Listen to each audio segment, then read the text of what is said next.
Hello, friends. Welcome to my YouTube channel. Here, I share a brand new story every day. If you enjoy my videos, please like, share, and subscribe to the channel. Now, let's dive into today's story. Something walks whistling past my house every night. Every night, no matter the weather, something walks down our street whistling softly. You can only hear it if you're in the living room or the kitchen when it passes by, and it always starts at exactly 3:03. The sound starts faint somewhere near the beginning of the lane near the Harper place. We're towards the middle of the street, so the whistling moves past us before fading away in the direction of the cul-de-sac. When I was younger, my sister and I would sneak into the kitchen some nights to listen. Mom and Dad didn't like that, and we'd catch hell if they found us out there, but they were never too hard on us since we always stuck to the one big rule. Don't try to look at whatever is whistling. My neighborhood is a funny place. I've lived here since I was 6, and I love it. The houses are small but well kept, with good-sized yards and plenty of places to roam. There are a lot of other kids here my age, turned 30 back in October. We grew up together and would always play foursquare in the sack or roam from back porch to back porch in the summer. This is a good place to grow up, and I'm old enough now to see it. There are only two strange things here: the night whistling and the good luck. The whistling never bothered me much. Like I said, I couldn't even hear it from my bedroom. But Mom and Dad don't like talking about it, so I've stopped asking questions. My dad is a strong guy, tall and calm. He has an accent since he moved to the US as a kid. His family, my grandparents, are from the islands. That's what they call it. My dad, the only time he isn't so calm is when the whistler comes up. He talks a little quicker then, his eyes move faster, and he tells us not to think about it so much and to always remember the one rule, the big rule. Don't try to look outside when the whistler goes past. Not that we could look even if we wanted to. See, there are shutters on the inside of every window, thick pieces of heavy canvas that pull down from the top and latch to the bottom of the window frame. Each latch even has a small lock, about the size of what you'd find on a diary. My dad locks those shutters every night before we all go to bed and keeps the key in his room. My mom, I don't know what she thinks about the whistling. I've seen her out in the living room before at 3:03 when the sound starts.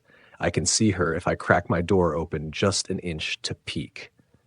She's not out there often. At least I haven't caught her much. But once or twice a month, I think she sits out there on our big red couch just listening. The whistler has the same tune every night. It's cheerful. Da-da-da-da-da-dum. Da-da-da-da-da-dum. Remember how I said there are two odd things about where I live? Well, besides our night whistler, everyone in my neighborhood is really lucky. It's hard to explain, and Dad doesn't like us talking about this part much either, but good things just seem to happen to people around here a lot. Usually it's small things: winning a radio contest, getting an unexpected promotion at work, or finding some arrowheads buried in the yard. You know, the authentic kind. The weather is pretty good, there's no crime, and everybody's gardens bloom extra bright in the fall. A million little blessings I've heard my mom say about living here. But the main reason we stay here, why we moved here in the first place, is my sister Nola. She was born very sick. Something with her lungs. We couldn't even bring her home when she was born, only visit her in the hospital. She was so small, I remember, small even compared to the other babies. A machine had to breathe for her. Not long ago, a family moved in directly next to us.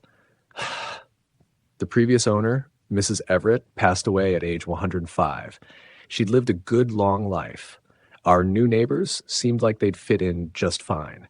They welcomed the advice from the neighborhood committee, and they even took my dad's advice about the locking shutters since they had a young child of their own. Whatever newspaper clippings were in that manila envelope, whatever evidence my dad had shown them, he never let us see. But it must have been awfully convincing, since our new neighbors got along with no issues for the first month. One night, when our new neighbors had to leave town, they sent their son, Oliver, to stay with us. He was 12, a year younger than me. I didn't know him well before that night, but as soon as his parents dropped him off after dinner, I could tell it was going to be a bad time.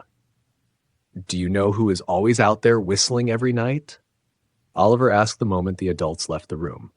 The three of us were sitting in the den, some Disney movie playing idly on the television. My sister and I exchanged a glance. We don't talk about that, I said. I think it's that weirdo that lives in the big yellow house on the corner, Oliver said. Mr. Talbot? My sister asked. No way, he's really nice. Oliver shrugged. Must be a psycho killer then. My sister tensed. We don't talk about it, I repeated. Let's go in my room and play Nintendo. We spent the next few hours playing games, eating popcorn, and watching movies. It was a typical sleepover, but I could see Oliver was getting antsy. After my parents wished us a good night, locked the blinds, and went to bed, Oliver stood up from his beanbag and walked over to where my sister and I were sitting on my bed. Have you ever even tried looking? He asked. It's nearly time. Like most sleepovers, we'd conveniently ignored any suggestion of a bedtime. I was shocked to see he was right. It was almost 3 a.m. I sighed. We don't. See, I can't even try to look because my dad locks the blinds every night and hides the key, he continued, ignoring me. So does our dad, my sister said. No, replied Oliver. No, he doesn't. You saw him do it, I said, a little sharper than I meant to sound. Oliver grinned. Your dad locks the blinds, yeah, but he doesn't hide the key. He keeps it right on his normal keychain. So? I asked, already worried about what he'd say next. I had noticed that my dad didn't bother hiding the key anymore after all these years because he knew we took it seriously. So after your dad locked up but before your parents went to bed, I went to the bathroom. And on my way, I may have peeked into their room and I may have seen your dad's keychain on his nightstand, and I may have borrowed the key to the blinds. My sister and I stared at him and his grin only grew wider. You're lying, I said. Oliver shrugged. You can check if you want. Just open your parents' door and look. You'll see his keychain right there on the nightstand. Stay here, I told both of them. Don't move a muscle. I hurried over to my parents' room, but hesitated at the door. If Oliver wasn't lying, my dad would be angry, beyond angry. I was scared just thinking about it. But I was more scared of an open window with the whistler right outside. I opened the door barely an inch and looked in, but it was too dark to see. Taking a deep breath, I walked into the room. 2 steps into the dark, I froze. The whistling started. I could hear it clearly from my parents' room. I never realized it before, but they must have heard the sound every night since we moved into the house. They never told us. I don't think I could have slept through it. I stood there, listening to the whistling come closer, unsure whether I should turn on a light or call out for my dad. Soft sounds from the living room brought me back to reality. Nora, I yelled, running out of my parents' room. Oliver and Nora were standing near the front door next to a window. Oliver wasn't lying. I could see him fumbling with the lock on one of the blinds. I heard a click. He did have the key. Oliver let out a quick laugh. Nora stood next to him, hunched up, sage up, afraid but maybe curious. The whistling was right outside our house now. I think I made a sound, called out. I can't remember. Time felt frozen, the clock hands nailed to the face. But I found myself moving. I'm not fast. I've never been athletic. Somehow, though, I covered the space between myself and Nora in a moment. My eyes were locked on her, but I heard Oliver pull the blind all the way down so it could release. I heard the snap of it start to raise, and I heard the whistling just on the other side of the window. But I had my arms around Nora, and I turned us so she was facing away from the window. At the same time, I jammed my eyes shut. The blind whipped open. The whistling stopped. I felt Nora shaking in my arms. Don't look, okay? I told her. Don't turn around. We were positioned so that she was facing back toward the hallway and I was facing the window. My eyes were still closed. I felt her nod into my shoulder. I reached out with the arm not holding Nora and tried to touch Oliver. My hand brushed against his arm. He was shaking worse than Nora. Oliver? I asked. Silence. I reached past him and gingerly felt for the window, eyes still sealed shut. The glass was cold against my fingertips, colder than it should have been for the time of year. I moved my hand up the window, searching for the string to the blind. The glass began to get warmer the further I reached, and there was a gentle hum feeding back into my fingertips. I tried not to think about what might be on the other side of the window. Finally, I touched the string and yanked the blinds shut. I opened my eyes. In the dim light leaking out from the kitchen, I could make out Oliver, pale and small, staring at the now closed window. "Oliver?" I asked again. He turned toward me and he screamed. Everything became a flurry of motion. Lights sparked to life in the hall, then the living room. My parents' footsteps thudded across the hardwood floor. I didn't turn to look back at them. My eyes were glued to Oliver. He was pale, had bit his lip so hard there was a thin red line of blood running down his chin, and he'd wet himself. "What happened?" my dad asked from behind me. I managed to swivel away from Oliver and look back. He looked. I'd never seen my dad scared before, but I saw it that night, in that moment, an old, ugly terror stitched on his face, a parent's fear. "Just Oliver?" he mouthed to me. I nodded yes. My dad let out a breath. He looked so relieved, I nearly expected him to cheer. But then he turned to Oliver, and my dad's face changed. I wondered if he felt bad for feeling good that Oliver was the only one who looked. He said nothing as he gathered us in the kitchen for breakfast. We sat in silence, the weight of the night still clinging to us. Holden looked like a ghost, pale and hollow-eyed. Nola clung to me, her small hands trembling as she picked at her food without really eating. Finally, my dad broke the silence. "No one is ever to talk about what happened last night," he said, his voice firm. "Not to friends, not at school. No one. Do you understand?" We all nodded. Even Holden, who was now sipping a cup of orange juice as if it was the only thing keeping him from breaking down again. After breakfast, Holden's parents arrived to pick him up. They looked tired, maybe from their trip, but they didn't seem to notice how shaken Holden was. They thanked my parents for letting him stay over and promised they'd have us over for dinner soon. Holden didn't say a word. He just stared at the floor, refusing to meet anyone's eyes. As they left, Holden's mom turned back and said, "Oh, I almost forgot to ask. Did anything weird happen last night? Holden had a nightmare, and I'm just wondering if it was because he's not used to sleeping away from home." My mom smiled politely and shook her head.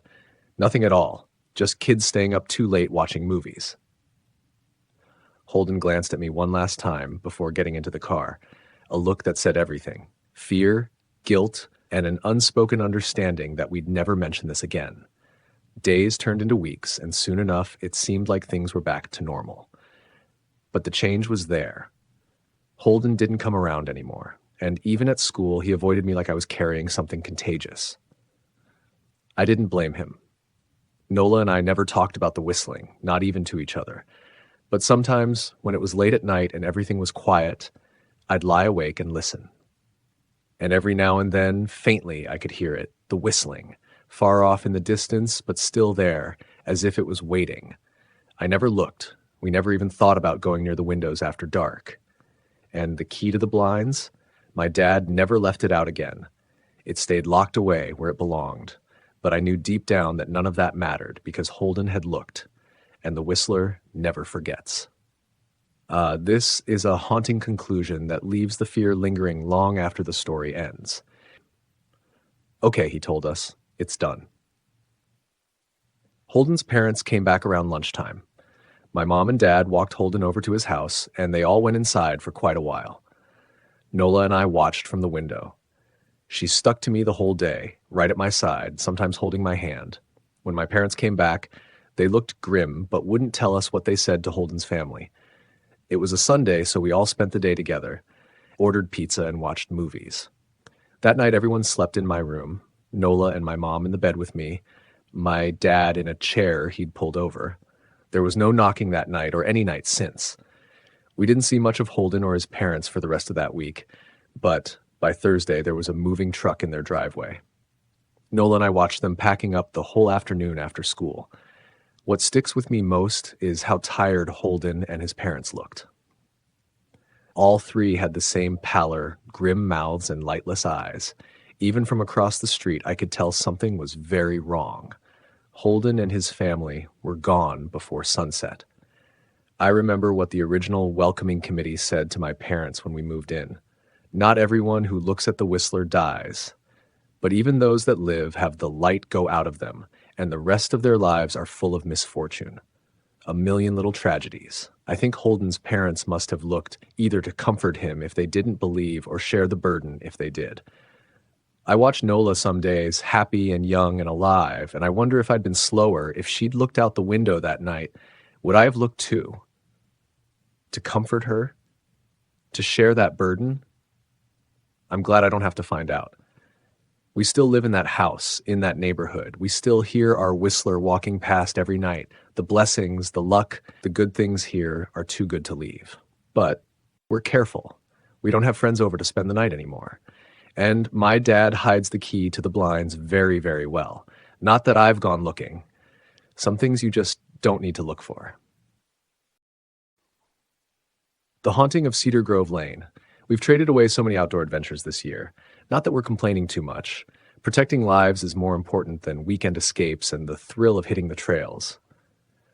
But as the summer days stretch on, I can't help but miss the simple pleasures of the outdoors. The crackling of a campfire as it burns low, the smoky scent clinging to your clothes, and that magical moment when the stars peek out from the darkening sky.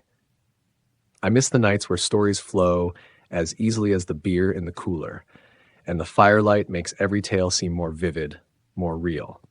There's something about those nights that makes you lean in a little closer to every word. But mostly, I miss the stories. There's an allure to the glow of the flames and the endless darkness beyond them, a kind of setting that makes every ghost story hit a little harder. And when you add in a sip or two of whiskey, well, that's when the legends truly come to life. We may not be able to bring back your spring and summer campouts with friends just yet, but we can still share some tales to keep that eerie feeling alive. Save these stories for when the world returns to normal, or perhaps share them now over a virtual hangout. One of these tales, though, is a local legend that's best experienced in person. It's the story of the ghost of Cedar Grove Lane. When Mark Halstead was a student at Ravenswood College in Crestwood, a quiet town nestled in the hills of northern Vermont, there was a rumor that Crestwood was one of the most haunted places in New England. Mark had always been intrigued by the supernatural, and when he started a campus magazine, he jumped at the chance to write about the town's infamous spirits. One legend, in particular, stuck with him long after the article was published, the tale of the ghost on Cedar Grove Lane. According to the story, many years ago, likely in the 1940s, there was a young man who was head over heels in love with a girl from a strict family. Her parents disapproved of the relationship, so the couple would meet in secret. Every night after her family went to bed, the young woman would sneak out of her farmhouse and flash the headlights of her father's old pickup truck 3 times. That was the signal for her lover, who would come roaring down the road on his motorcycle to see her. One fateful night, the young man misjudged a sharp curve just before the farmhouse. He lost control, and the motorcycle veered one way while he was thrown in the opposite direction. His injuries were too severe, and he didn't survive the crash. But the story goes that his ghost never left that stretch of Cedar Grove Lane. Some locals claim that if you flash your headlights 3 times near the curve, you'll see a lone light, a ghostly headlamp, slowly approaching, as if his spirit is still trying to make it to the girl he loved. Mark couldn't shake the story. Curious, he decided to see if the tale held any truth. One chilly autumn evening, he convinced his girlfriend, Sarah, and a mutual friend, Ben, to join him for a little adventure. They drove out to the desolate road, where ancient trees loomed like silent sentinels, casting long shadows in the moonlight. Sarah was uneasy from the start. She had always been more of a believer in the paranormal than Mark, who was more interested in debunking ghost stories than proving them true. As they neared the abandoned farmhouse, Mark couldn't resist the idea that popped into his head. Turning to Sarah, he grinned and suggested they try the old flashing lights ritual. She hesitated, clearly uncomfortable, but eventually agreed, though her hands trembled as she clutched the seat. Mark turned into the overgrown driveway of the farmhouse, where twisted vines clung to the sagging walls of the old building. He switched off the car engine and flashed the headlights 3 times into the pitch-black night. For a moment, there was only silence. Then, in the distance, a single light appeared, faint but unmistakable. Mark leaned forward, squinting into the darkness as the light inched closer. At first, it moved slowly, weaving as if navigating an unseen path. Sarah's anxiety skyrocketed as the light drew nearer, steadily growing brighter. The air inside the car seemed to thicken with tension as the light closed in, heading directly toward them. Ben muttered under his breath, gripping the door handle, ready to bolt. As the light got dangerously close, just a few yards away, Mark snapped on the car's headlights, expecting to catch a prankster in the act. But there was no one there. The light vanished as suddenly as it had appeared, leaving only the cold, empty road stretching out before them. The silence was deafening, broken only by Sarah's shaky breathing. They all climbed out of the car, desperate to understand what they'd just witnessed. They scoured the area, but there was no sign of a motorbike, no footprints, nothing to explain the strange light. To this day, Mark, Sarah, and Ben still talk about that night. Mark is a skeptic by nature, but even he admits that he saw something beyond explanation. And if you ever find yourself driving down Cedar Grove Lane on a lonely night, stop by the old farmhouse and give it a try. If you dare. Just flash your lights 3 times, and see if you can catch a glimpse of the headlights still searching for a long-lost love. Ben Taylor grew up as one of 6 brothers on his family's large ranch, Whispering Pines Lodge, nestled deep in the mountains of northern Colorado. The Taylors were a tight-knit group, spending their days exploring the rugged terrain on horseback and managing cattle spread across vast, isolated tracts of land. We were like a small gang of cowboys, Ben recalls. The brothers would ride out to check on cattle across the family's 3 properties, which formed a remote triangle among some of the state's most uninhabited rangelands. One hot summer in the late 1960s, the Taylor brothers stumbled upon something that still haunts them to this day. As they rode out to check on the herd, they came across 3 cows lying in a perfect circle on the dry, cracked ground. What made it more unsettling was the condition of the animals. There were no visible wounds, but something had clearly tampered with them. But there was never any blood, Ben says, still puzzled after all these years. It was like they'd been handled with surgical precision. At the time, talk of UFO sightings and extraterrestrial theories was widespread. Local papers ran stories speculating that something out of this world might be behind the strange scene, suggesting experiments were taking place. But just as the idea of something extraterrestrial began to take hold, a series of events made Ben and his brothers reconsider. A few days after finding the cows, the Taylors were riding through a dense pine forest when they found a spear planted in the ground. Attached to it was a note with a cryptic message that left the brothers uneasy. That's when we started to wonder if it was people behind this, Ben recalls. The message made it clear that someone or something did not want them in the area. After that, things took an even stranger turn. A series of unnerving events unfolded in quick succession. The first happened when the brothers stopped at a small roadside diner to grab a quick bite. They had left their horses packed tightly in the back of their truck, secured for the short stop. When they returned just a few minutes later, they found the horse that had been in the center of the pack standing outside. There was no sign of how it got there. It was impossible for that horse to be unloaded without disturbing the others, Ben says, still baffled by what happened. The following day, a seasoned wrangler riding with the Taylors had a serious fall. The group had been riding across a rocky ridge when the man suddenly hit the ground. His injuries were severe, and he was left with lasting consequences. What troubled everyone was that no one actually saw what caused the fall. It was like he just vanished off his horse, Ben says. But the most disturbing event was yet to come. A few days later, the brothers planned a ride with an old family friend who had worked as their camp cook for years. As the cook drove out to meet them, something inexplicable happened. When he arrived, they discovered the tailgate of his truck had gone missing, even though it had been secure when he left his house. Tragically, his horse had fallen out of the truck and was badly hurt. The brothers had to make the difficult decision to put the horse down. It broke him to lose that horse, Ben says sadly. Those 3 incidents, a mysteriously freed horse, a serious fall, and the loss of the horse, happened within days of finding the spear and the cows. It felt like something was building, Ben says. 3 cows arranged in a circle, and 3 strange events right after. For years, Ben would tell these stories around campfires, weaving them into the local lore. But as time passed, new tales took the spotlight, and these grim memories slowly faded into the background. Recently, however, an unsettling discovery brought it all back. Ben received a call about a dead bull found in a remote part of the ranch. A neighbor had reported seeing a large pack of wolves in the area, which is unusual, especially targeting such large prey. Curious, Ben decided to investigate. When he arrived, he found the bull lying still in a snow-covered field. There were no signs of injury, no bite marks, no bullet wounds, nothing. Even more puzzling, scavengers had left the body untouched. Not even the crows went near it, which is unheard of, Ben says. Like the cows years ago, the bull's condition suggested something strange had occurred. And just like before, there were no tracks in the snow, not even leading up to the spot. When asked whether he thinks the events were caused by people or something else, Ben is unsure.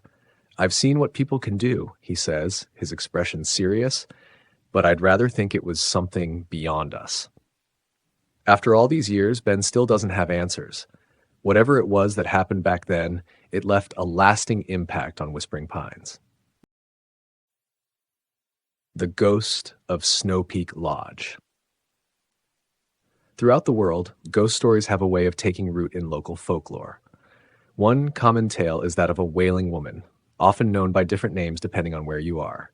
In some places, she mourns a lost husband. In others, she grieves for her children.